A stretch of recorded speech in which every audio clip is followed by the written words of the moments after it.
Hello বন্ধুরা, কেমন আছেন সবাই? এই দুপুরবেলায় আমরা এখন বাতাবি লেবু মাখাবো। তো তার জন্য আমরা কিছুটা ঝাল নিয়ে যাচ্ছি। এবার বাতাবি লেবুটা আমরা কেটে নেব। বেশি কিছু লাগে না, কাঁচা ঝাল আর লবণ হলেই মাখা হয়ে যায়। এটা স্বাভাবিক, সবাই জানে। তারপরেও আজ আমরা দুপুরে এটা খেয়ে নিলাম। খেয়ে তারপরে গোসলে গেলাম। এই যে আমরা এইভাবে ছাড়িয়ে নিচ্ছে লেবুগুলো। আর আমার মামুনি তো থাকে সব সময় সঙ্গে।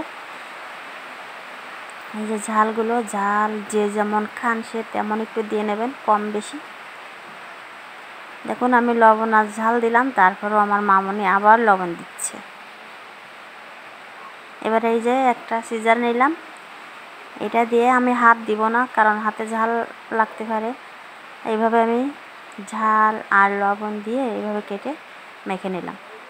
আর চাইলে হাত দিয়েও মেখে নিতে পারেন। এবার খেয়ে দেখি কি টেস্টি হয়েছে।